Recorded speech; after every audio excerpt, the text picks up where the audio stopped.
Steven, we've done it again. It's Friday. We've made another Friday. God bless America. Canada. Sorry. Is it like, oh, Canada? Is that how that goes up there? Part of it, yes. Okay, that's all I know. Well, yeah, okay, because you were on your way of butchering that thing. Well, yes. So how was your week, Glenn? How was thankfully, it was my final week. I'm now on vacation until January 3rd. All right. You get to literally do nothing or catch up on your GRS. No, one thing I got to do now, I got to get a dent out of my stove. How do I get a dent out of my corner of my stove? Yeah, I have a funny feeling. Someone was maybe washing some dishes and pots, and I fell off the counter and nailed my stove. I haven't gotten the last payment. I have the pink slip left on this stove, and I've already got a dent in it. Well, that's how it works, right? You got to break it in, literally, and then you're good. So that's cool. Yeah. So do you want to introduce our guest? So actually, why don't you introduce our guest? This is your special guest today. Who do we got? All right. So we got a person that I met last week or the week before at World of Commodore with our good friend David Pleasance. And this person owns a website called retrorewind.ca. And don't go to the other Retro Rewind in the Toronto area because it's the wrong place, it seems like. So it's not the same website. I went there and I was like, this isn't Frank's website. So I want to introduce Frank from Retro Rewind. He's got a lot of history. He's got some television experience. So put your hands together for Frank. How do you pronounce your last name? Linares, you said? That works. Well, I want to say it properly. I mean, that's all right. Frank, thanks for having me, guys. Yeah. So essentially, Frank, when we were at World of Commodore, I bugged him for a couple weeks to recap my Amiga 1200 and CD32, and I don't know how he recapped those two machines. He was getting bugged every 2 minutes by somebody coming over to buy something or ask him to tell a story or ask questions about stuff. So he was very busy. So, but yeah. So if you want to talk about a bit of your background, Frank, let us know. Sure. what. Gladly. So as you said, I'm the owner of RetroRewind.ca. We manufacture components for retro computers, and we do repairs, like you were talking about, recaps and stuff. And I must say, the other Retro Rewind is in Coburg, Ontario, and he's a good guy. They're an antique store, so we have an agreement between the names. So Okay, good. Because I stumbled you across can there visit the them if other you're interested in antiques and stuff like that. Yeah. He does some great stuff as well. Yeah. So I mean, listen, I'm a hobbyist like everyone else who eventually started getting to the point where my wife was literally like, "Hey, for the love of God, make some money off this or get half this crap out of the house. Take your pick." So I opted to take the first the business option. route. I'm not.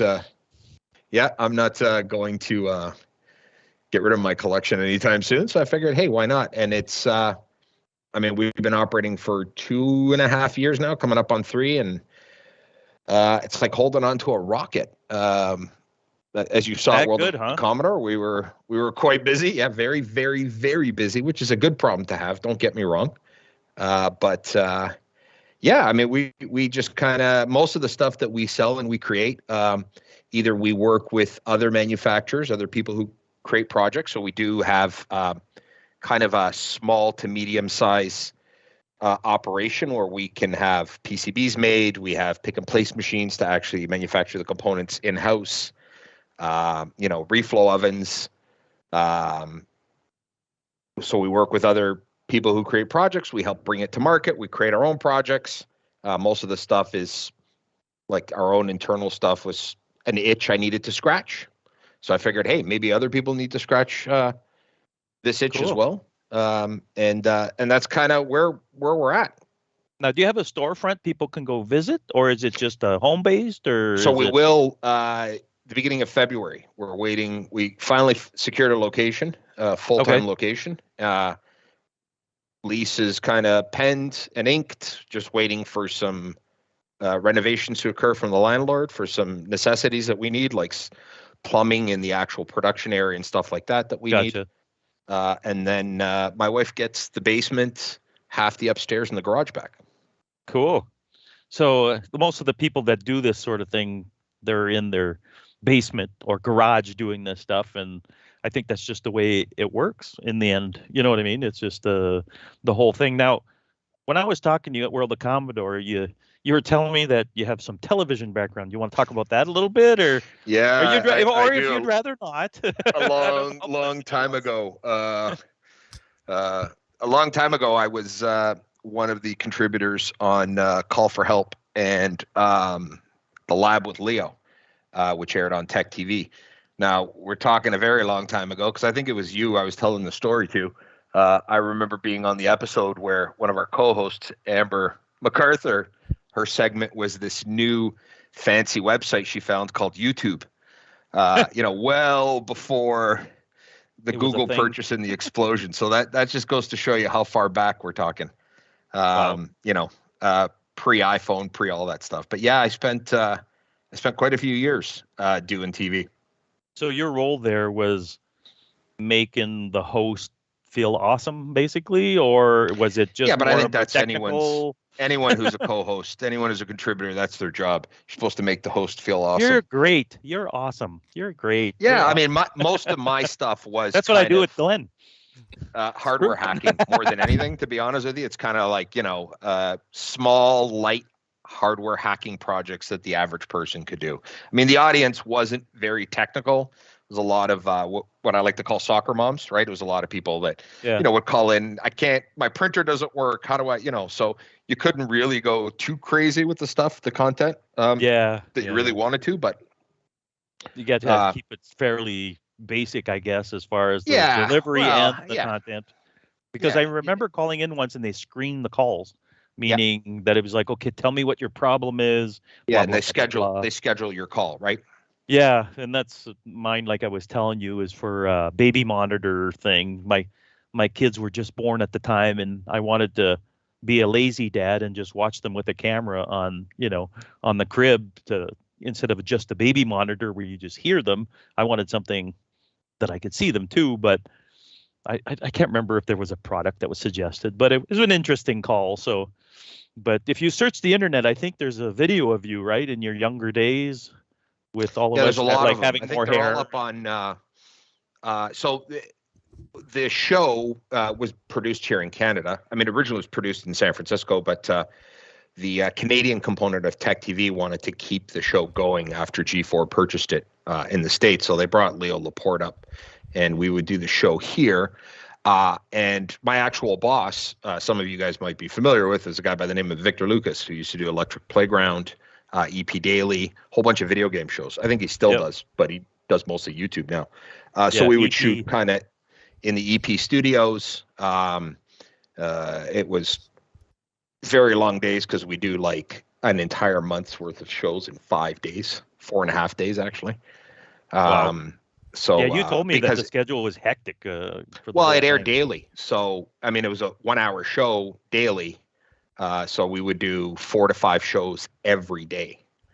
It was literally walk into the studio with 5 different shirts on coat hangers, and you just change your shirt between each shot. But those were fun times. Day. Yeah, they were fun times. Cool. But I'm not gonna lie, I'm glad they're behind me. How's that sound? Yeah. Maybe one day we'll get Victor on the show, and if he'll come on our humble little show one day. I think I can help make that happen if you guys really want Victor. Yeah, Victor is we'll say a big deal in the Canadian video game industry.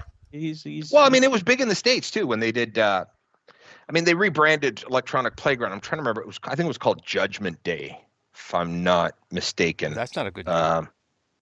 Well, there was one that he did with Tommy Tallarico. Yeah. That was Judgment Day in the Amico fame, some of the guys in the chat room and Glenn, some of the people bought into the whole Amico thing, and some people are very bitter. But anyways, it's a project that didn't happen. But right. So it was Electric Playground, and then there was, I know what show you're talking about. They give ratings on all the stuff, but before that, they called it something else. And there was EP Daily. They did a daily one, and then they did Electric Playground, the weekly one. I'm pretty sure it was Judgment Day in the States. It was just a rebranded Electronic Playground. Oh, gotcha. Under a different name. So what we like to do here on the show, and Glenn's being real quiet. I don't know what the hell he's doing. He's surfing his porn again. But basically... He's trying to keep Skype running. Yeah. Well, keep Skype running. That's exactly it. Duct tape and gumball, So we talk about stuff from our youth. I talked to you about this at World of Commodore a little bit, saying this is the kind of show this is. So bring us back to Little Frank, and I'm not talking about Little Frank. I'm talking about younger Frank. And basically what was your first computer? What was your first experience? What was your first, the hand of God touched you when you basically touched this thing and went, oh my God, I'm going to do this for a long time. And I'm in love. You grew up like us. You grew up in a time where there was nothing. I mean, there was nothing. Then one day there was something. So what was that moment for you? So the very first computer system I had as a kid was a Coco 2, Color Computer 2. The Radio Shack. Yeah, Radio Shack at you got the real Mall, keyboard. Toronto. My old man got it for Christmas. Now, much like you guys and probably everyone listening to this show, you were influenced by your circle of friends. So I had a Coco 2, and everybody I knew had either a VIC-20 or a C64. So you were the odd man out. Yeah, I was the odd man out. So, I don't want to say pirating of games, but borrowing of games from friends became very difficult. So I drove my parents nuts to say, love this machine. And I do love it because I'll come back to this later on, but I've come full circle back to the color computer world. But, I really wanted what, the grass is greener on the other side, what my friends had. So, listen, I grew up in a, middle-class blue-collar family. My old man was like, hey, no problem. You want a C64? We're selling the Coco. So that's what happened. So then I got my hands on a C64, and that kind of changed everything. 300 baud modem that was actually, believe it or not, given to me by a teacher in elementary school who said, here. Oh, wow. I just upgraded to a 1200 here. You need to try this out. You need to communicate. And that built up up a bank for me. Yeah, well, no, I mean that opened up an entire world for me. Yeah, of course. Yeah. An entire world, including joining TPUG and meeting people like Jim Butterfield. For people that don't know TPUG, it's the Toronto Pet Users Group in Toronto. So that, it is because there's a lot of American viewers, That's right. It is the oldest computer user group in the world. It has been actively operated since 1976. Wow. And it's way more than pet computers, like the name suggests, because that's how it started. But Jim Butterfield, for those of you who don't know, was a very famous educator around the Commodore 64. He wrote a ton of books. Primarily here Canadians, in Canada, you'll though. Remember right? him on TVO. He used to do part of the Bits and Bytes show and a whole bunch of stuff. And he was an active member in TPUG up until he died in. I've never met him, and I would have loved to meet that man. He with Bits and Bytes with the guy who played Dracula. Forget his name off the top of my head, but he played Dracula on the little. Hold on.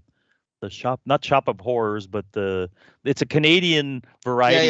Yeah, stuff like that. It was a Canadian variety show. Billy Van. But I've met people through the Toronto Pet Users Group that I've now known for 30 plus years.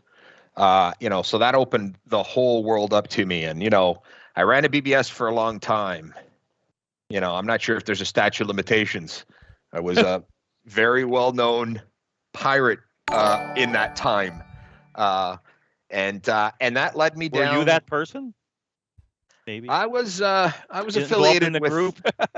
A very large group that was actually based out of upstate New York. But those days are long gone. But that led me down a path that really has never stopped. I don't want to steal your thunder, but I have the most interesting pirating story that freaks people out, and I'll say it really quick. My mom used to work for the telephone company, and a lot of these BBSs had phone numbers, right? And they were tied to somebody's account. And when I went to Toronto one time, I was like 14 years old. I knocked on this guy's door because I had the address, because my mom was able to get the address. The guy thought I was the cops. He thought I was the cops, and he's like, "How'd you get this address?" And me, 14 years old, I was like, "My mom got it." And he was like, "I'm not the cops." And he once that blew over, he invited us in to copy a bunch of games, but he was like, "Yeah, that wouldn't happen in today's day and age." But oh God, no! But it was kind of funny. It's like the guy he was like, he almost slammed the door back in my face, and I had to be like in the window going, "I'm not the cops." It's pretty funny. So continue. Sorry, I had to. Yeah, I mean, I was very active in the BBS community, incredibly active. I really only shut my BBS down probably 3 years ago. Oh, wow. At the start of the business. Still running on POTS lines? Well, sort of, yeah. So I wrote a kind of SIP to analog converter that could be used as a device so that you can use a VoIP line, but mostly on Telnet. I was heavily active in FidoNet up until 3 years ago. I mean, the business has really taken a lot of my free time. Yeah. So there's some things I unfortunately had to put an end to. But I mean, it never really stopped. And so you evolved during the Commodore line. After the Coco 2 went away, you had a 64. Did you get a 128 and everything in between? No, I went from a 64 to a Amiga 3000. Wow, big jump. Which, Jesus, I used like right through university, believe it or not. I believe you. I used my thing right until college and everything else. And yeah, I still got it. Still got my original 3000. That sits kind of wrapped up on the shelf. That's a keeper, because that brings a lot. Yeah, it just brings a lot of memories to me. I have other 3000 since then that I can play with, but that one just has a lot of sentimental value, including my my original 64. Which that's where I have some regrets. A lot of my originals I had sold off, like my Amigas when the Commodore went bankrupt. My 1200, my couple 2000s I had, my 500s, sold them all. I had OpalVision, M-Plant, 46SX bridge board. Thing was like a beast. I even had 1.76 floppy drives in there. And then they went belly up. I was like, you know what? And I got rid of it all. And of course, then I had to get them all back. Real quick, we had a super chat here from Hobby Hands. I want to read it real quick. Hobby Hands said, and again, Hobby Hands, thank you for the super chat. I loved Tech TV. I remember Screensavers had one of my glowing mouse pads on their desk for a bit. I used to make and sell them long time ago in a galaxy probably called the Milky Way. That's my guess. Hobby Hands, great super chat and pretty cool that his stuff was on Screensavers. I remember the Screensavers. Everybody's got a story, and they're awesome stories. That's the way I see that stuff. So you went from an Amiga. After that, you went to the dark world of PC, or did you go Mac, or what? Yeah, no, I'm not like me and Microsoft don't agree. We never have. I mean, I have a Windows machine that I own because I'm kind of forced to with some of the custom control software for some of our production machines that I kind of have to use. But no, I literally used my 3000 regularly until about maybe like 2003, 2004, when I eventually got my first Mac. And that's what I've been using ever since. Like I'm on my MacBook Air, my M1 MacBook Air right now. Yeah. Cool. That's good. So, Glenn, did you want to ask him some stuff about not computer related, or? Well, we kind of hinted on it before. First, I'll bring this up here because I remember the IBM service manual and how to clean mouse balls. I don't know if anyone can find the old original 5150. Well, not 5150. It was a little later on. Maybe it was the PS2. But they had a section in the manual how to clean mouse balls, and it is hysterical because you obviously know the engineers what they were going for, and obviously the upper execs had no clue what they were saying in this thing. If I can ever find it, I'll bring it on the show. But for me, I'm more of the old stuff. So I know your first computer was 64, but was that your first experience with an electronic game system, or did you have something prior to that, like an Atari? Yeah. So yeah, we had a 2600. I had a 2600 as a kid, which I still have, ColecoVision, and the only reason I still have this is because my mom kept it all. To be perfectly honest with you, she just wouldn't toss it out. Mothers do that; they keep everything. Yeah, but our mothers did the opposite. We went out for a weekend. You come back, the room was clean. Everything was gone. Yours kept it. You're right. The room was clean, but I found out much later in life. All she did was put it in a box and store it in the attic. Right. So I got my 2600. I have my my Intellivision. I have my original NES. I have my original Genesis. I have my original PlayStation 1. And then, well, the Genesis and PlayStation 1, I think, were the first two things I actually purchased with my own money.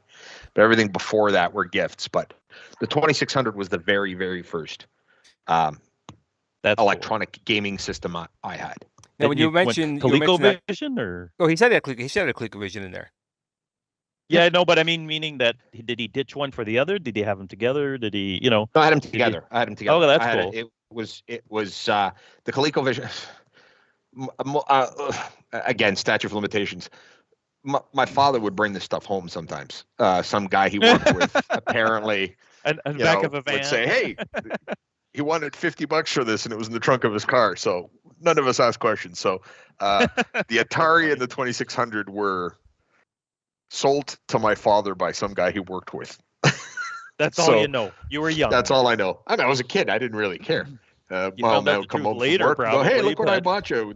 Some guy at work wanted $50 for it, or some truck driver came by the factory, had this in the back, and it's like, hey, great. So that people that thought was you my were first. Rich back then. Frank must. I wouldn't go so far as rich, but no. But they would think that because most rich kids had all the systems, but the middle class folks like us, I wanted to say that you had one system, and too bad I ain't going to get you another one. Right. Kind of when like you my look parents, at the price in the catalog, 2600 was like $179, but it translates in U.S. funds $500. I'm assuming in Canada it was probably even more. Now, those days. I'll tell you this: I had the 2600. I only had one game with it. And I only ever had one game with it. It was Pitfall. That it really happened to come with, but that was the same thing. It was like, well, that's what you're playing. Well, I'm not spending $50 on a game. Are you kidding me? People had Combat with some of theirs, right? They had that. Combat was the pack, and this obviously was used. This 2600 had to be purchased. Couldn't have been new with Pitfall. I don't know. I know it was used. I said, it fell off the back of a truck at my dad's workplace. I did have a Vectrex, which I still have. Love the Vectrex. That's one of the main things we repair as well. Our Vectrexes. Yeah, and ever since then, I've got like a collection for handhelds. I'm just a big fan of handhelds, so I've Yeah, tried to they're a lot of fun. collect every handheld I can. There's in my office. There's I have a display wall with Well, Glenn's got a few handhelds that I have a few of I everything. kind of got him addicted to. Well, if we're talking like Game Boy and Game Boy Advance stuff, but the Coleco minis and that sort of Yeah. thing. Yeah. I showed Glenn that one time when we first met, and a month later he was on eBay buying every single Donkey Kong Frogger. I Yeah. remember them. I never owned one, and I had every other console.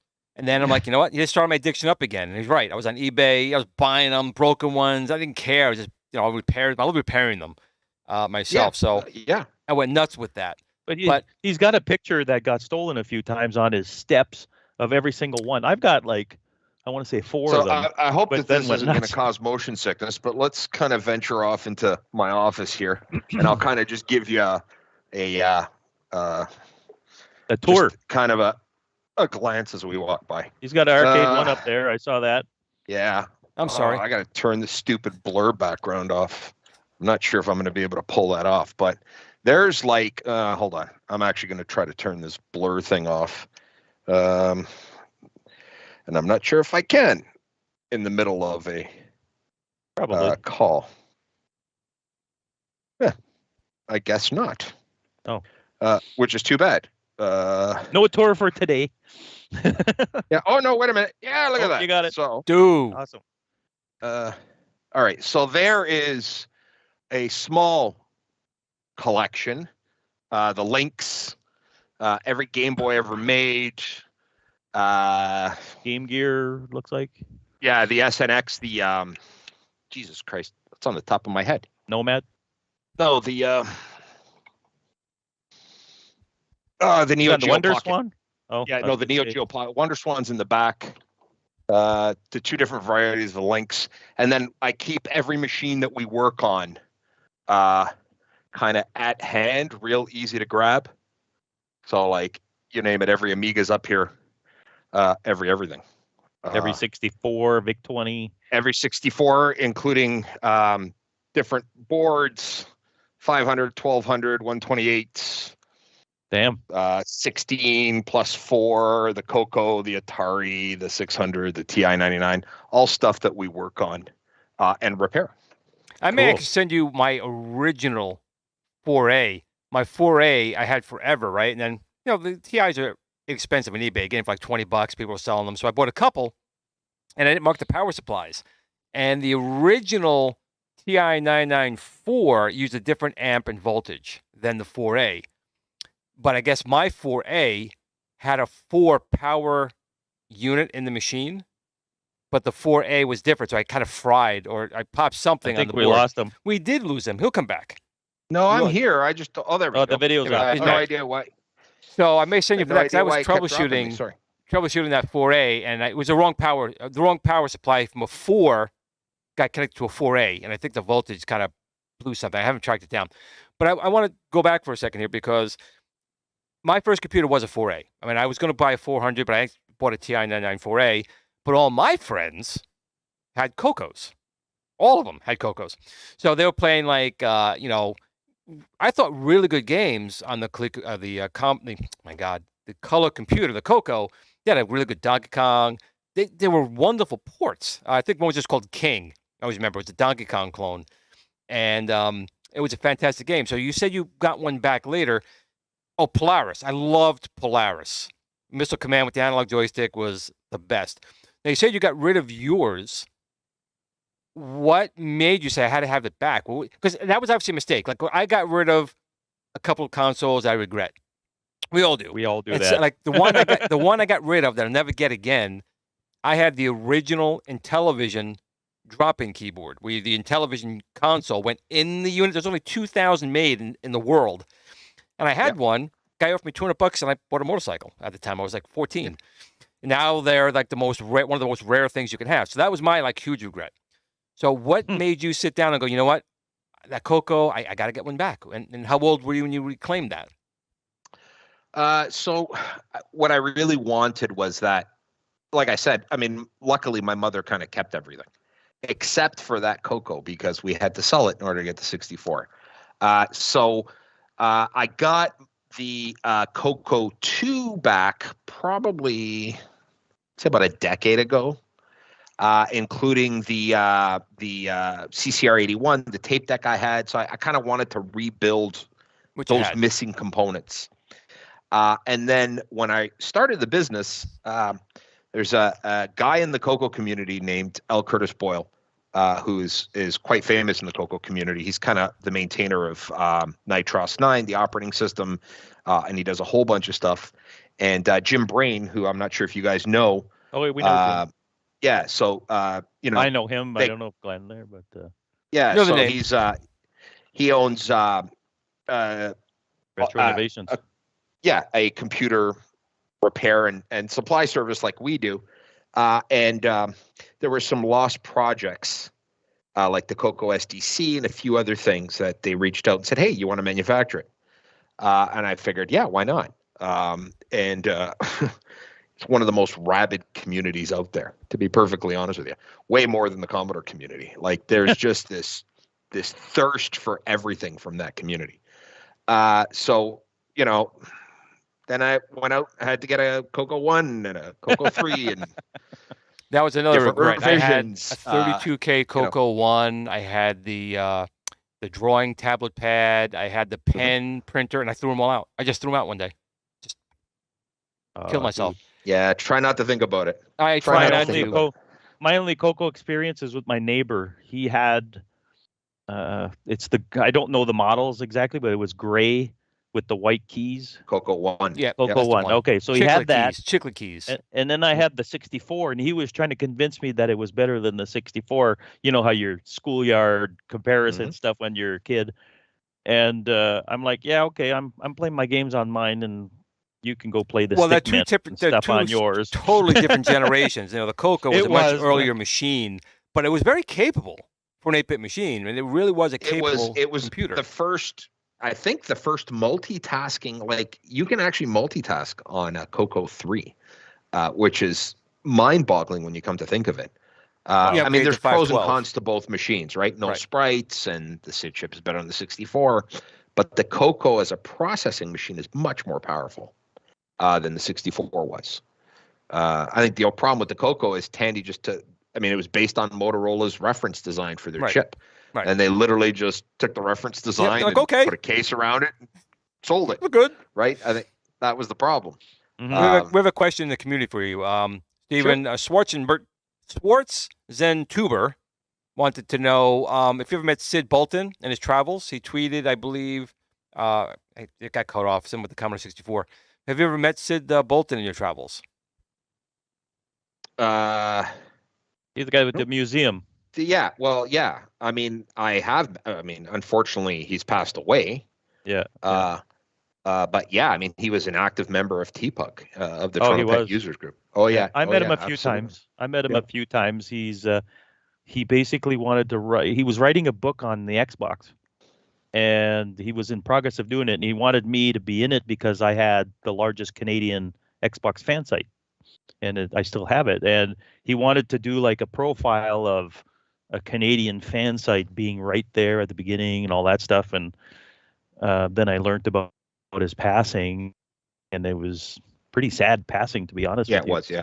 Very sad. So it's it never came to be. But I visited the museum a few times. He had a lot of stuff in there. He had the robot that was at the Ontario Science Center. Yeah, the Science Center. Yeah, that's what it was. The thing was a little rickety, but I think they got it going. Sid was the guy that when you needed something and it was obscure, he was the first guy you contacted because if he didn't have it, he knew exactly where to get it for you. Oh yeah, he totally did.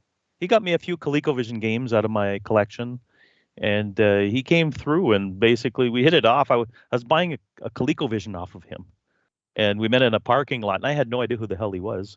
I didn't know him as what he was involved in, and then he was telling me this stuff, and I'm like, oh, okay, cool. And then he found out who I was with the Xbox fan site, and we kind of just became friends. And he lived further south, obviously. I think he was in the Cambridge area. In between Cambridge and Hamilton. Yeah. Yeah. Super nice guy. Super nice Yeah. guy. And He had a his lot of stuff in his collection was- basement, man. Holy He, crap. I think he must have held the world record for owner of the most pets, because I think he had like 60 or 65 pets that he had in his collection Wow. at one point in time. So yeah, But he had a collection in his basement too. He had the museum, Yeah, and then he had his software collection. This guy had, I think, every 2600 game, every Xbox game, every and he had whatever. 2 storage lockers as well for Oh duplicates. wow, And everything I didn't know else, about so. those ones, but yeah, that's kind of cool. So Yeah, it's too bad because he's been a loss to the community, especially kind of in these. Oh, parts. he really was. He was. He'll be missed for sure. But to answer the question, yeah, I knew him a bit. We weren't super buddies or anything, but I knew who he was, and he knew who I was, and yeah, he's be sadly missed for sure. So did we get another question? And go ahead. Sorry, Frank. It's amazing how, like I mentioned Jim Butterfield, who went on to become a famous educator, and so many people have come out of this community that have done like Leaf. I'm not sure if you had a chance to meet Leaf when we were there. I have, yeah. I mean, he's literally a rocket scientist. He's literally a rocket. Like he literally worked on, and is currently working on the new arm for the space. For the space station. He worked on the original Canadarm. Like he jokes when we were at we did another retro show. He's so nonchalant about it too. He's just kind of like, man, that's what I do. Bloomquist.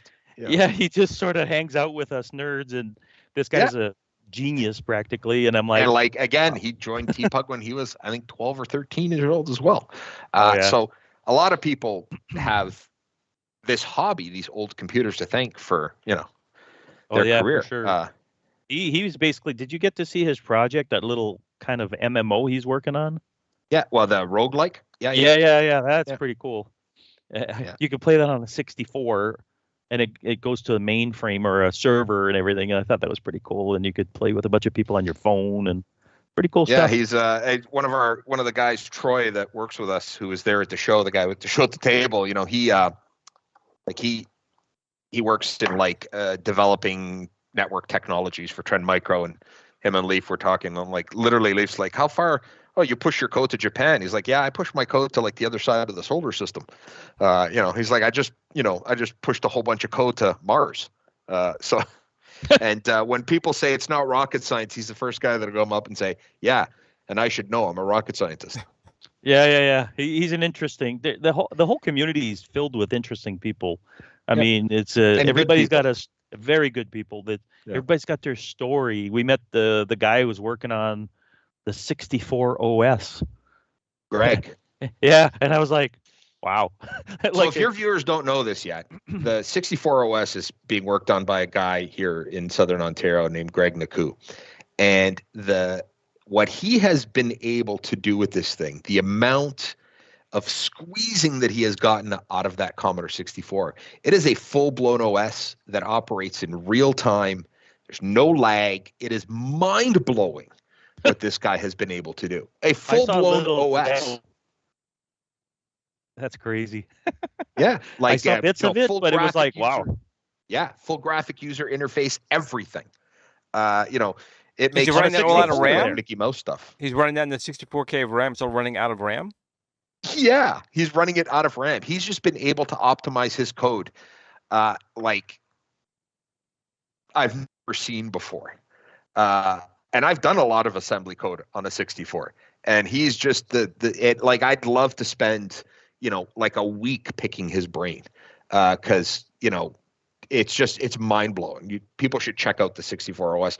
And there's been I know like Perry Fratic has reviewed it. It's been quite a few large YouTubers that have taken to this, because it is mind-blowing, and Greg should be applauded. It is remarkable, to say the least. I wish I would have sat down more with it, but from what I saw, it was pretty mind-blowing. What was the other thing that I saw was pretty remarkable? It was that Mini MiG Amiga board at the other end of the hall. Rocco's project, yeah. Yeah, he was running Quake 2 at nearly 60 frames a second with this Mini MiG, which is an FPGA, but the CPU is separate. And then he had a Pi Storm sitting on the top, pushing this thing to its limits. And I'm sitting there going, okay, that's Quake 2 running at like 60 frames a second on an Amiga. like it was insane. And Yeah, you can see the screenshots you've got up there, Glenn. It's like unbelievable the stuff that this thing does. It's a full-blown operating system for your Commodore 64. Yep. No RU needed, no nothing. It literally is. He has a just YouTube channel too. I subscribed to it just the other day, and it's interesting. He shows it off. He doesn't even show it off like in a marketing perspective. No. It's just him and showing it off. It's pretty cool. It's pretty neat, to say the least. So I want to invite everybody next year to come to World of Commodore in Toronto.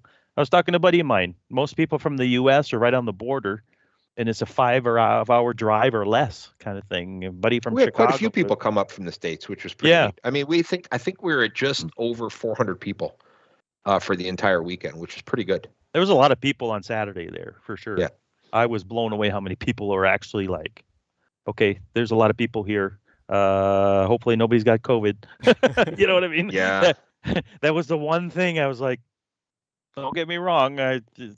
But I love people, but when, but I figured the intelligence level in the room was a little above average. So I figured people would be safer, I guess. Wow. Now, on your retro rewind, I'm going to get back up here a second here. Sure. This page up here. Now, is this stuff that you actually designed yourself, other people designed, and you're just selling it? What's going on here? So we work with some of the stuff we've designed ourselves, and some of the stuff, like, for example, that diagnostic harness is Sven Peterson's diagnostic harness. And what we do for the community is, because we've got the equipment to do kind of small to medium runs, 200, 300, 400 pieces at a time with the various machines we've got, we will work with creators. If someone out there has created something and they want to bring it to market, and they don't know how, or they don't have the capability or the know-how or the seed money, we can work with them to do that, right? Like in this case, Sven's projects. So we pretty much sell everything Sven does. We're his kind of authorized manufacturer. So he puts the stuff up on GitHub, and there's a lot of people out there that just don't have the skill or the time to build stuff themselves. So we'll do that for them. So it's kind of a mixed bag of the two. I'd say about 50-50. Some of the stuff is ours, and some of the stuff belongs to other creators. But if it does belong to another creator, we secure a deal with them to do so. We're not in the business of trying to steal anyone's work or anything like that. So that's always nice. That's always good to have integrity. Someone who won't steal other people's stuff. That's awesome. Glenn's been through a traumatic like there, it should say right at the bottom there that a percentage of all sales go to Sven. If you kind of the description right at the bottom, right, of that product. Right here. So what's the thing that you sold the most at World of Commodore? What was the one product that you went, holy crap, I sold X amount of this? The Kung Fu Flash. The Kung Fu Flash. Describe that. I think Glenn's not too familiar with 64. So the Kung Fu Flash. I know Kung Fu. I watched Keanu Reeves. I know Kung Fu. You don't.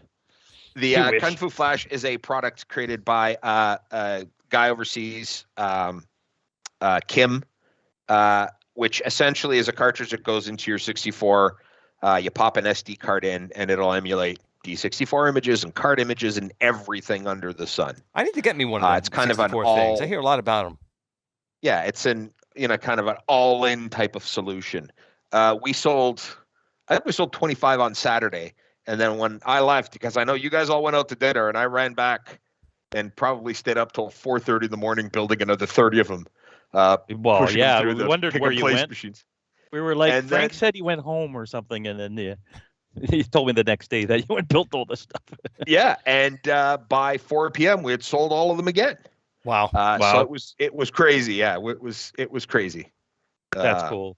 Yeah, this community's been fantastic to us. So we kind of try to give back where we can, right? Now, what's your recapping, right? So this is another service that I don't want to dare try. Yeah, now especially surface mount stuff. If we talk about the recapping, like I did it by hand there. Normally we don't do it by hand because, as you can see, it takes a very long time.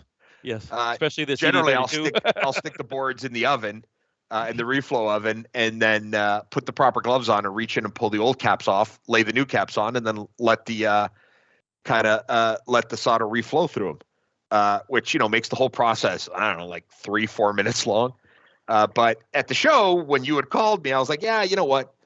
what the hell? I'll bring some tools and we'll do this by hand. Cool. And I'll be honest with you, towards the end of it, I was regretting it. 'Cause I well, was like, especially all the right, well, I made a CD32, you weren't- commitment. I said I would do it. I'm going to get through this, but man.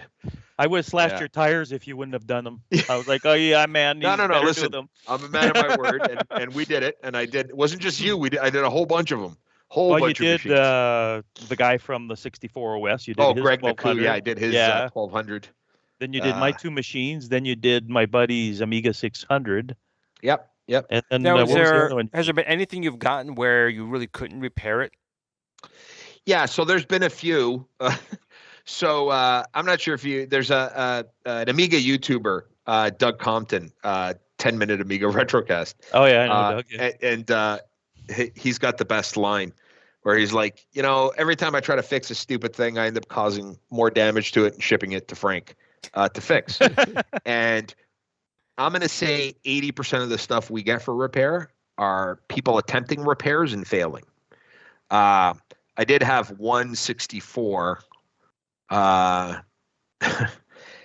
not going to mention names, but so that someone contacted me and says, I tried to replace the CIA in my 64, and I think I screwed up some of the traces, which happens. It's like, no problem, bring it over. Those they lift when if you heat them up too It much. happens. They can Yeah, lift up the exactly. board. It's like, no problem, send it over. We'll X-ray the board and see what's broken and bodge it up.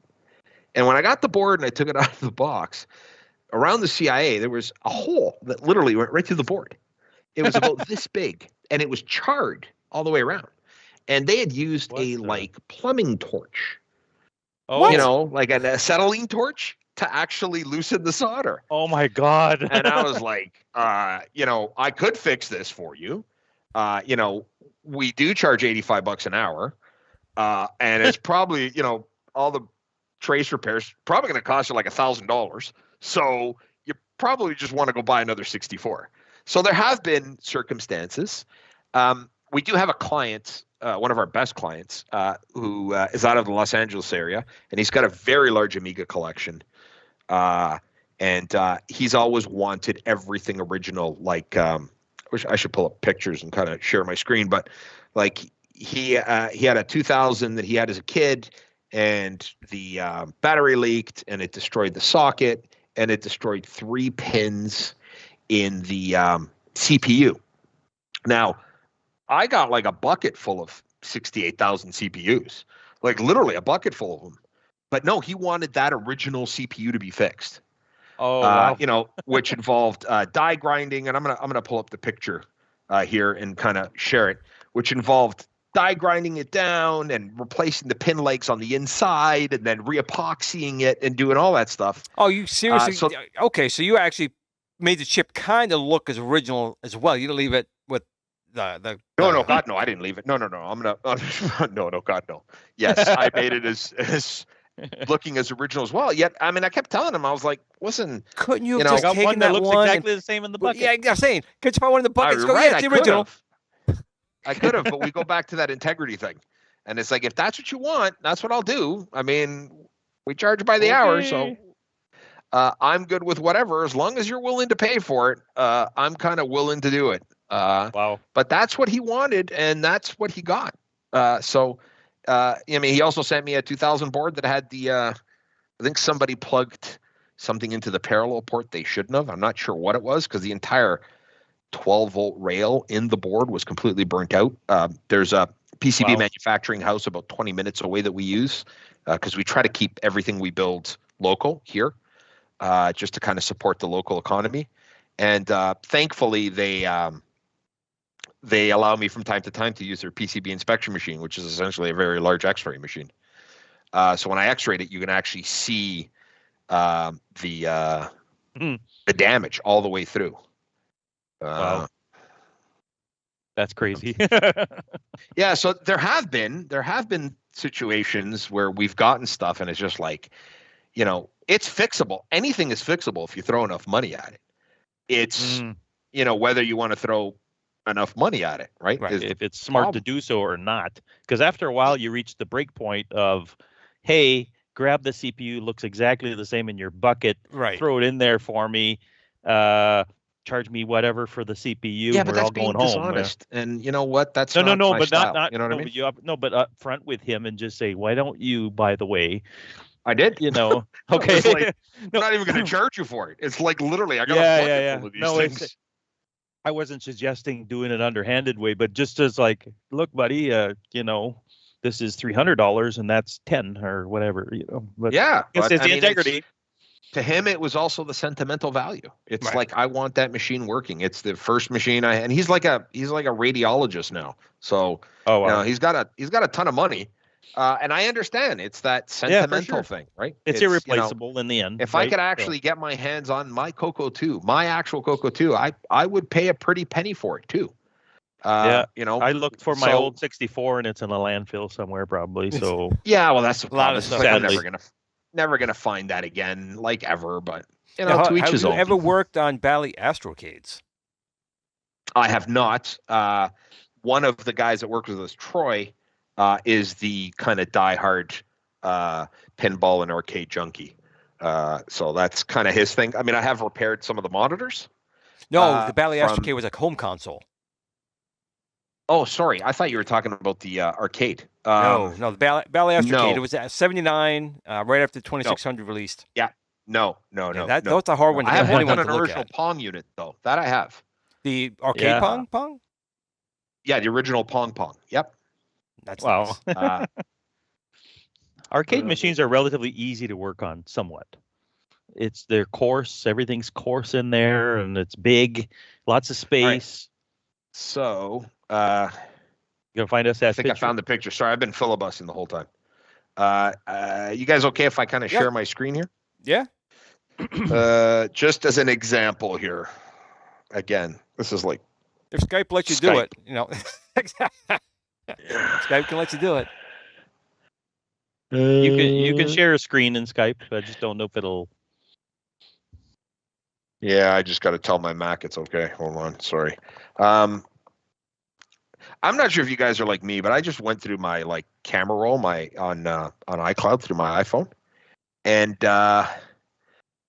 like when I die, my wife's gonna look through my phone and go, like 90% of these pictures are like computer components. Computer Yeah, porn. yeah, me too. It's computer porn.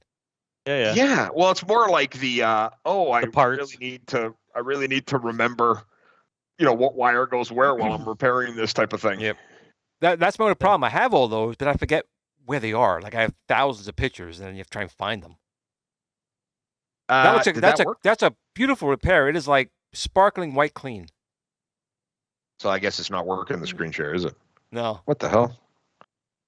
but now it's traveling through the fourth wall.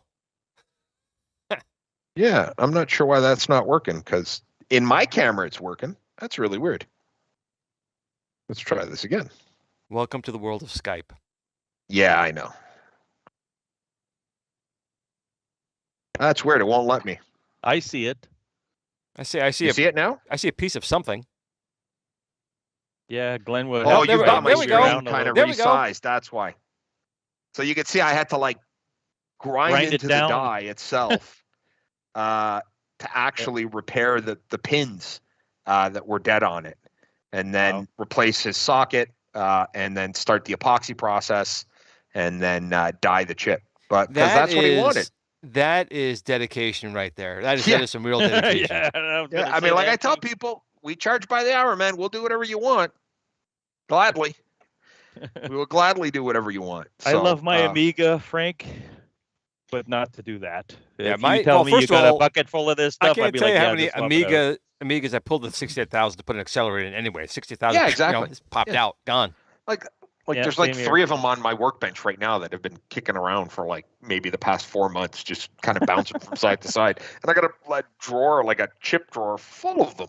But you know, I understand. Listen, if that's Yep. you know, And you know well, what? again, I there's tell a- the people, money. we charge by the hour. We'll do whatever you want. Gladly, And- we will do and that- whatever you want.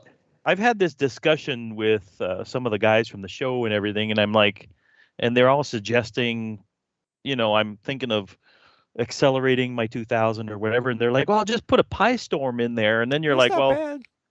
yeah, no, don't get me wrong. My philosophy is like, when does it stop being an Amiga? Or how hardcore or purist do you want to be?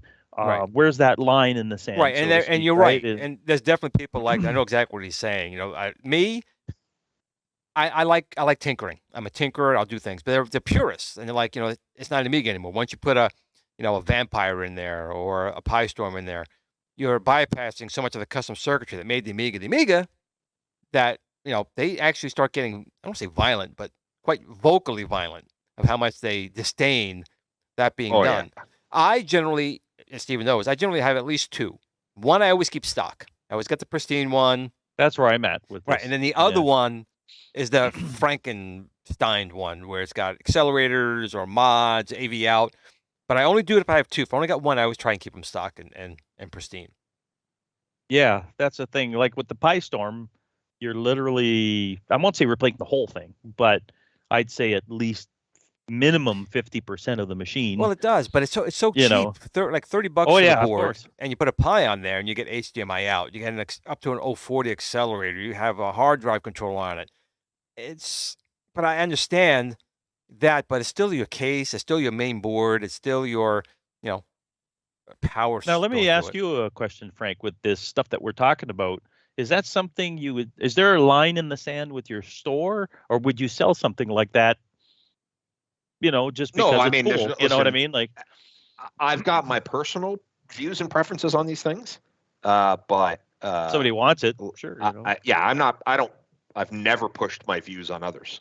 Right? Yeah. I kind of respect the way other people look at things. You cannot move to the USA then, Frank. You can't come to the USA. Because all we do here is the two people in the country push it on the other 22 million people. You can't come here. Same Canada. But, I grew up in a household where my old man was like, I don't like people telling me what to do, so I'm not going to tell anyone else what to do. Right? It's very simple.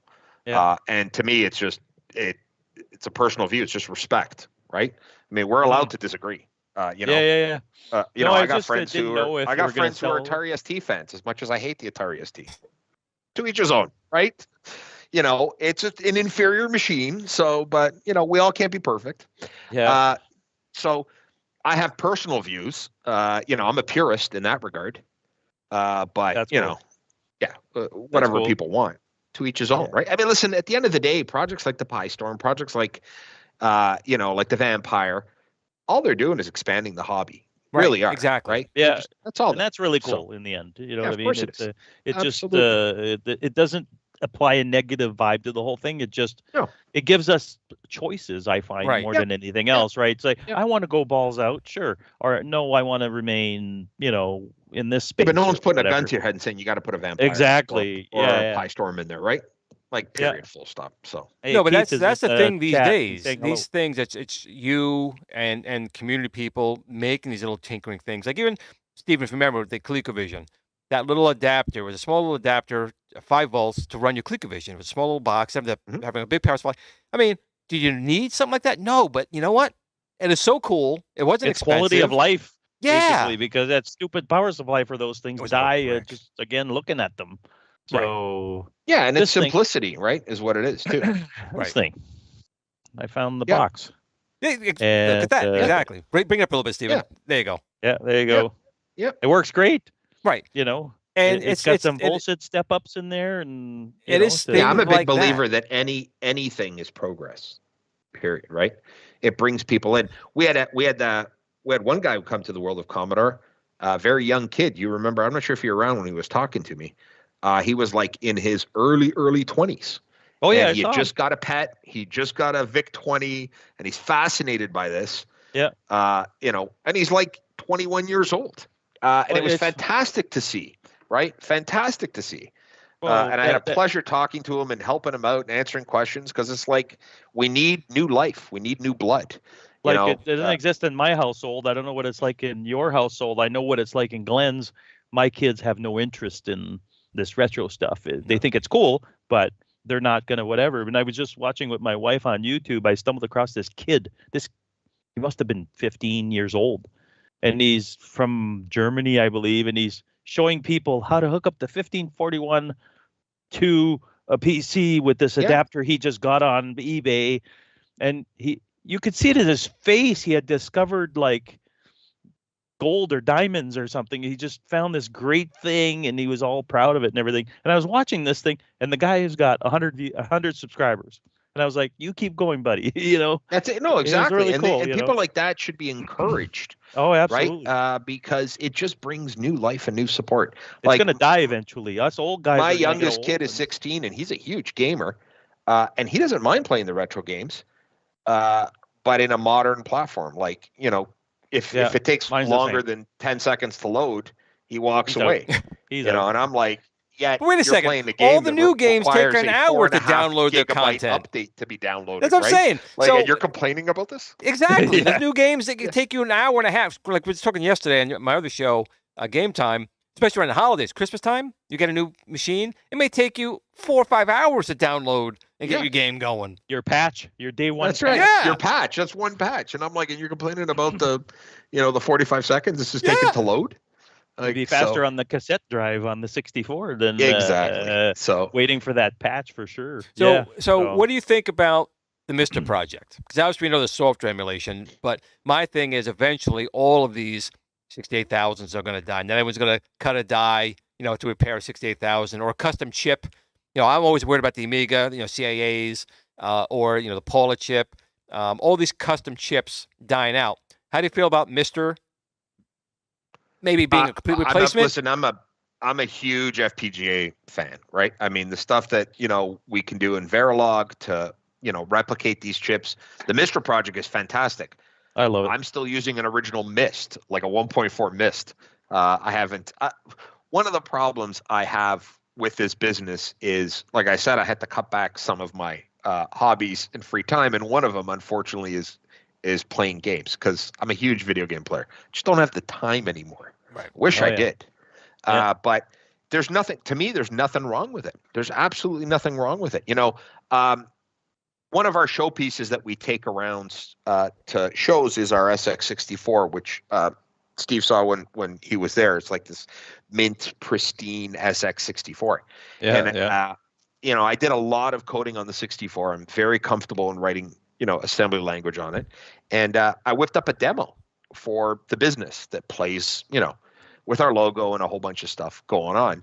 And I was talking to someone at the show, and they're like, "Oh, you wrote that?" And I was like, "Yeah, I wrote it like last night sitting on the couch, like in Vice." And they're like, "Oh, but why wouldn't you do it on a real 64?" And I'm like, "Because I'm not a sadomasochist. Like, why would I sit there when I have like copy paste and the ability to sit in like as long as it runs on it or TextMate and code it all and then cross compile it and run it in Vice and make sure it works before I actually export it? Like, why wouldn't I? Why wouldn't I use modern technology to help me, right? Yeah. But there are some people out there that's like, well, that's not really coding. I'm like, yes, it is. It's the exact same thing. I mean, it works. It works on real hardware. Here, it just makes it faster to process it and put it in. To develop it. Like, Jesus. I love the 64, but I'm not about to write a dissertation on the damn thing. You know what I mean? When you're used to modern stuff like copy and paste. That alone makes life so much easier, right? So, for sure. I can see the arguments that people make, but it's just like, the way I've got my development set up, I can push the code using RRNet, a network adapter for the 64 in real time to make sure it works on real hardware. And why not? I wish as a kid I had that ability. You know how many hours I would have gotten back? Oh my Lord. So I want to jump back a little bit here. I know you were joking, but so why don't you like the Atari ST? No, I'm just joking. I know you were. It was in the area in Toronto. There was, especially when I was born in high school, the two big communities were the Atari ST community and the Amiga community, and those kind of schoolyard disagreements. There's a lot of them, right? I've got many Ataris that I own. I don't dislike it at all. It's more of a joke. I don't like the interface. Well, no, you were completely accurate that the Amiga was better. I'm just wondering what your take was. In my personal opinion, yes, but I can Glenn see the likes merits to torture of our guests every once in a while. Yeah. Just to put them on the spot with stuff that's irrelevant. Stupid Amiga rivalry stuff. But, the Atari ST, I just don't like it. Comments, Glenn. Just so you are aware and your listeners, there are a few of us working on replacements for the Paula and the CIA. That could be in a small FPGA. Correct. Excellent. Yeah, I was always, Steve, we talked about this a lot. Oh yeah. And even One of our talked about guys, it on Troy, my other shows. the guy who was at the show just messaged me and is telling me that I secretly love the Atari ST. Well, they did that with the SID chip, right? You know, they I mean, it's not, Yep. they did it with the SID chip. Well, they and sort of did it with the SID. So kind of. Yeah, the difference with some of these custom chips is like and this is what kills me about this community. Some of the people are held up in these crazy high regards, like David Pleasance and Dave Haney and people like that. You know, to some of the people in this community, they're like gods. And there's a collection of people working on some of these custom chips. And I said, hey, has anyone just asked Dave Haney if he still kind of has any other reference files? Because he designed some of these chips. Oh, no, we can't, you know. I'm like, so I'll Knock on ask. his door. And he's like, yeah, I think I might still have it in a hard drive in a closet somewhere. And sure enough, he was able to produce everything everyone needed. Oh, that's right? fantastic. So, you know, why reinvent the wheel? I spend forever reverse engineering this stuff. Why not just go to the guy who built it? You know, it's not like someone's going to come after him. Like, who's going to come after for the IP of this stuff? Like, give me a break. Yeah, no one. Yeah, exactly. So we need it. We need those components, and that's not cheating, in my opinion. It's keeping it alive. It's keeping it alive, right? Yeah. A modern replacement for a Paula or a Denise or a Gary or the CIAs, right, or whatever, or the Amber, it makes no difference. It's still, you know, a one-to-one replication of the original chip, just in a modern package. Right. Yeah, for sure. Because that's the ultimate concern. Because even if you keep everything right, heat and you just use will cause chips to fail. I mean, you could do everything perfectly; it's going to fail. And you know, some of these parts now are pretty, I don't want to say astronomical, but eventually they're going to be. There's really going to be a point in time where they're going to be so limited, you're going to have to. They're already becoming astronomical. There's certain things that are really hard to find. Yeah. Right. And that's outside of the chip shortage itself, because these chips are ancient anyway, so it's not that type of thing. But that's the problem, because now you can get new boards. You know, they have new Amiga boards, they have new 64 boards that are bare, but you can't get the chips. The only way to get the chips is you got to go to a host machine, unfortunately, and dismember it to get those chips off. Yep. Well, Frank and I were talking before the show about the 1581 disk drive for the 64, and there's some CIA chips on there and a few other custom chips. And on eBay, these things are going for stupid money. Just to rebuild that one floppy disk drive, and the cost of that drive goes up just because of those chips, because they're becoming more rare, dying, whatever. So it's getting. We got to preserve these chips, plain and simple. There's no ifs, ands, or buts about it. Or replicate them. Replicate them. Right. I have no problem with the FPGA, and I know, like with the F18A. I'm sure you've heard of that. For the VGA out on the ColecoVision and the TI-994A. Yeah. That was an enhancement. So I wouldn't even be bothered if maybe a Picasso board emulation was built into like a new, video chip in an Amiga. There's as an option. You those things I wouldn't mind having. Like the Gimme X project on the Coco, right? Is a replacement for the Gimme chip with tons of features built in. Correct. And I know that AC is working on the VGA and DVI board for the Coco. So there's all. I mean, and it's fantastic when you turn around and see all this development and all this work being done by different people. It's just, it is. And the fact that the Mister is open source is amazing, because what's cool about that whole thing is that if somebody does an update to the 68,000 processor, well, it'll go on the Amiga and the ST, no problem, but the Genesis will benefit, and a few other machines will get that residual benefit from tweaking to perfect that code for the FPGA for that processor, which I think is great, because you don't have to rebuild the whole thing all over again. You know what I mean? It's just there and it's shared. Everybody can go see it. Everybody can benefit from it and update it and make it better. It's fantastic. I mean, every time I update the Mister, I just can't wait to see what oodles of new cores come in from the arcade stuff and patches for whatever. I think my best Commodore 64 is that thing. Is you can just hit F12 and then poof, you got expansions and all kinds of stuff you can mess around with. Yeah. And it's right there and then and it runs it perfectly. So it's fantastic. I really think that the Mister or FPGA technology is just changing the retro world, if you will, because it's the Ultimate 64, there's a whole bunch of different fantastic projects. Yeah. How do you feel that technology is great? How do you feel between Mister, which is FPGA. I obviously know you like Mhm. FPGAs. We all love FPGAs. But how do you feel about just standard emulation? Like me personally, even software emulation to me is not a bad thing. No, but what's and your like I take just on it? said, I mean, I write code in Vice. Like, yeah, I mean, listen, enjoying this, it's great to keep the hardware alive. Absolutely, it's fantastic, and it's our bread and butter, to be honest with you. But yeah, there's nothing wrong with software. Listen, I build images all the time. Like we're an Amiga OS 3.2 reseller in North America, and when we offer, you can get Amiga OS 3.2 pre-built on an SD card or a CF card. We'll sell it to you. I'm not going to build that image on my 4000 or 1200. I'm just not going to do that. I'm going to do it in WinUAE. Like, why wouldn't I? It's, again, it goes back to, it's going to be so much faster. It gives me so much control to, change things around than trying to do it. I can do it on the couch on my laptop instead of, pulling the. And so there's pros and cons to all of it. There is. I just know that like the Amiga and Atari people, the 64 people and the Coco people, there's FPGA, which, wasn't always around. There was always a software emulation, but they do have that. And they have those two camps. And I agree with you. I think there's a place for both. And I think for the normal, everyday person, software emulation is not something you'd ever notice anything vastly different. As long as, the emulation's up to snuff. I mean, obviously, when WinUAE came out, version 1 beta, no problems. But now, of course, it's gotten very stable. I remember when it first came out, it was a joke. It would just boot the hand and it would just crash. And I was like, you can't emulate an Amiga on a PC. But they've gone on, and even like the it's super accurate now.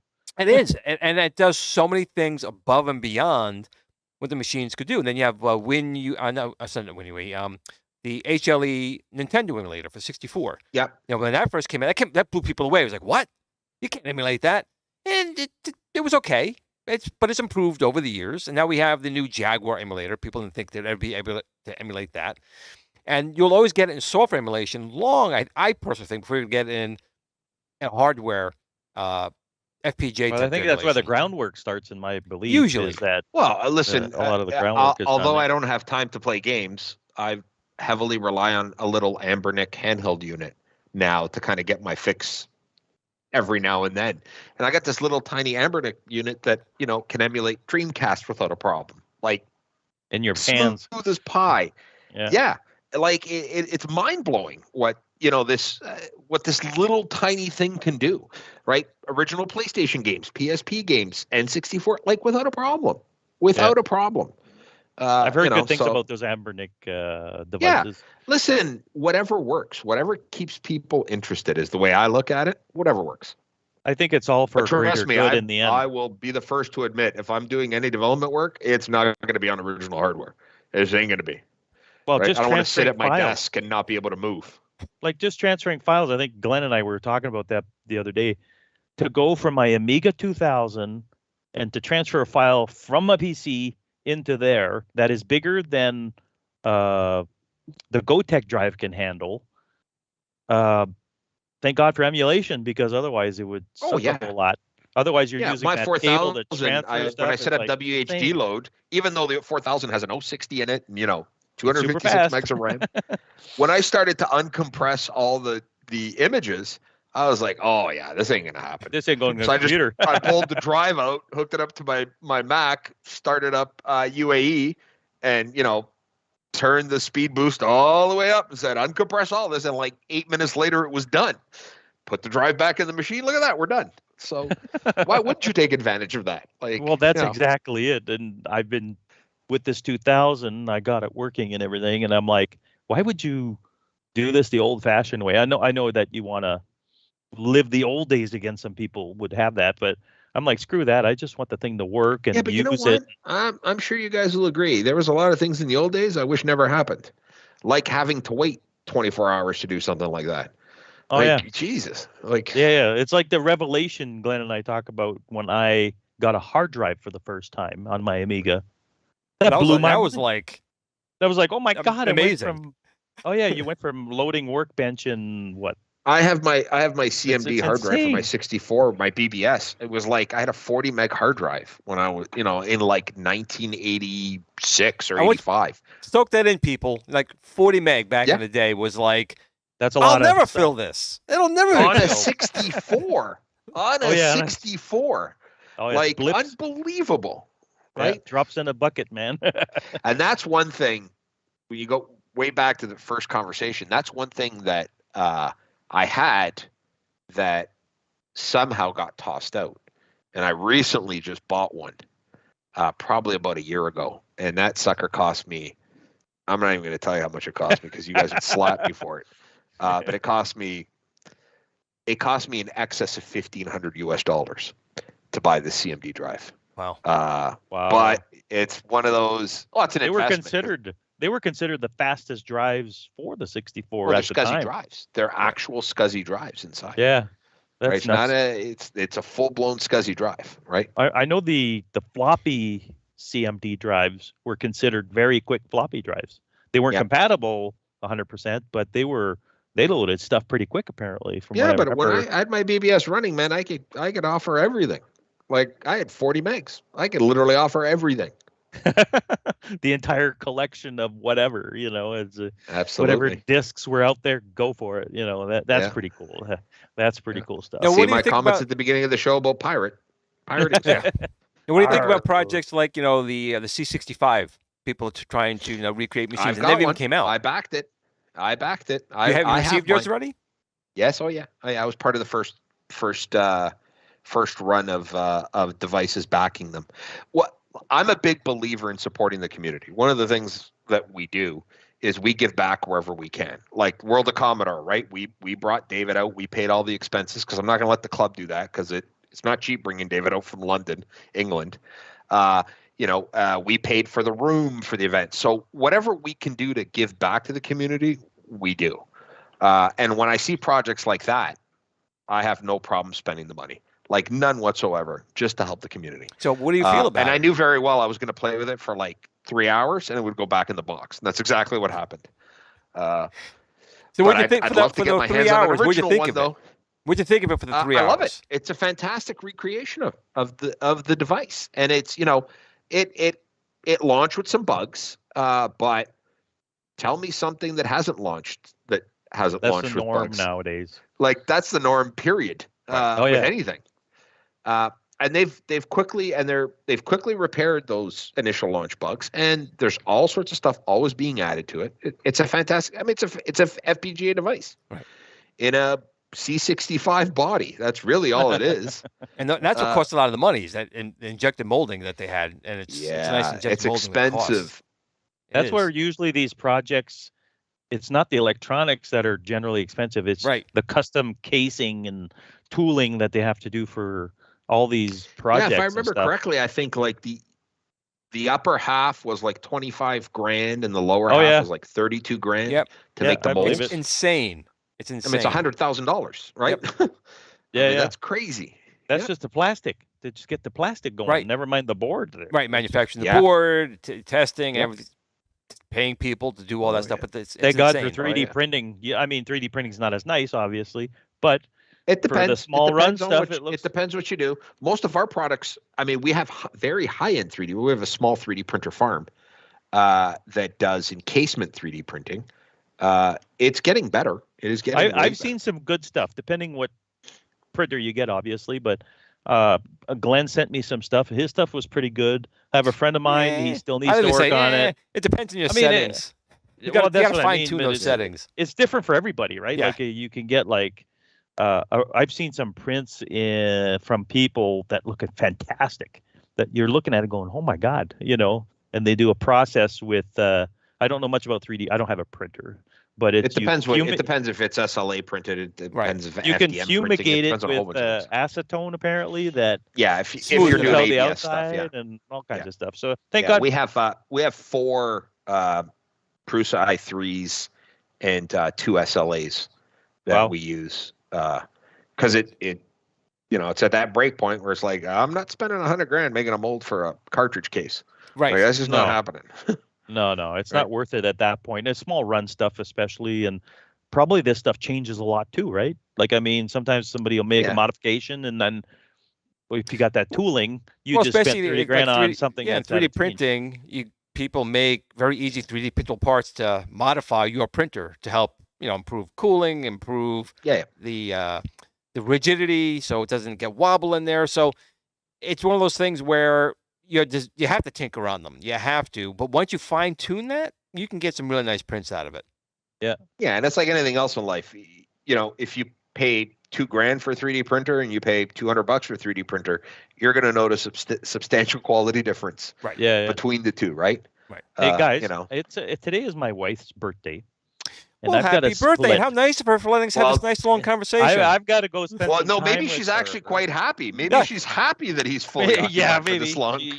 Maybe she's watching her soaps, or not soaps, at Grey's Anatomy or whatever she watches. But we've gone over an hour, but love to have you on here. Sorry, I keep rambling on. I don't want to. We got to get. We'd like to have you on again. I'd definitely like to have you on again. I think that's the best way to go out here is to have you on again, because anytime. I do want to tell your viewers that if they want to purchase anything from us, we've got a discount code that they can use for your viewers only. It is what the hell did I make it? Sorry. I believe it's good for till the end of the year, till December 31st. Okay. And they'll get 10% off absolutely anything. And there's some expensive stuff there, so it becomes worth it. It becomes worth it. Yeah. It is old age. Jesus, I don't remember anything anymore. Welcome to the club. GRS 10, Glenn's Retro Show 10. I'm gonna put that down in the chat. If you go through the checkout process, there'll be a little 10. section just before you put your PayPal information in. That says coupon, enter coupon here. If you put GRS 10 in there, you'll get 10% off, and it's good until the end of the year. Yeah, so there's a lot of good stuff in there. I've gone through, and I have a little full cart, but I didn't pull the trigger on anything yet. So as an example, anything Christmas, you see there, including like that Coco SDC, that's done on one of our FDM printers. Oh, that's cool. Cases. Yeah, so they are really hard to tell that they're 3D printed. Well, your booth was pretty busy at World of Commodore, and I want to thank you again for taking the time to come on our humble little show here. Anytime. And I hope you had some fun too. So, usually we talk about more stuff. So maybe the next time you come, we'll talk about old movies and music and what cereal you'd get up in the morning and eat. That sort of thing. Anything old period. I'm old, so. Yeah, we're all old here. Yeah. So we're all old. Above, I think we're above the 50 club here. So you just turned 50, from what I understand. Yep. So welcome to the club. Glenn's, I think, older than me. I think Glenn's older than me. I'm older than Dirt, Steven. Dirt is pretty old too. So that's cool. I would gladly come back anytime. Cool. Well, thank you so much for coming. Again, to everyone in the chat, we always appreciate you guys coming out every week. Absolutely. And want to say, listen. We're not sure if we'll have a show next week. We'll discuss it between Steven and I, because it'll, the holidays coming here. It's close to Christmas, yeah. It's close to Christmas. We may not, but if we don't, we want to make sure all of you have a really happy and safe Christmas or whatever you particularly celebrate, and New Year's. Take care of your loved ones. Don't eat too much food. Well, maybe a little too much is okay. Play a lot of games out of the closet and enjoy them. Play a lot of games.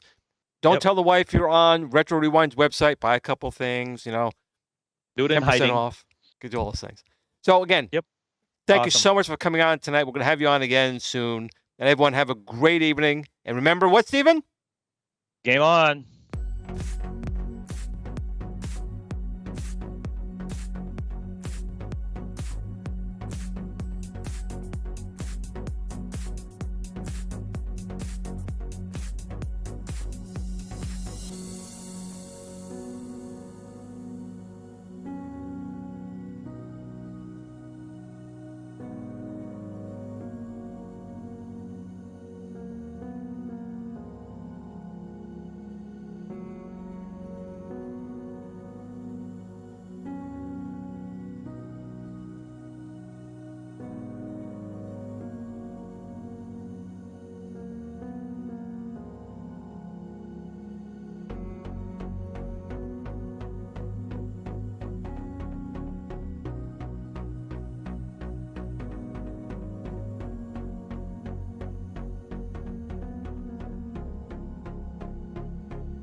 Tiny Arcade fan page. Remember, don't admire people too much.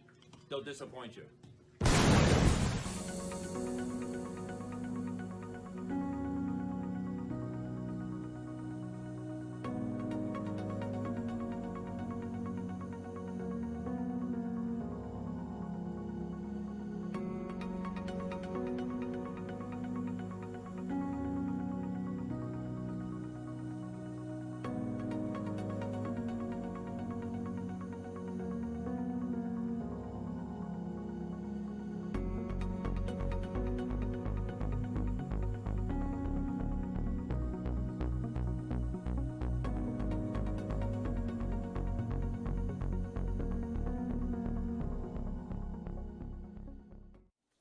Sit, Blue Blue, sit.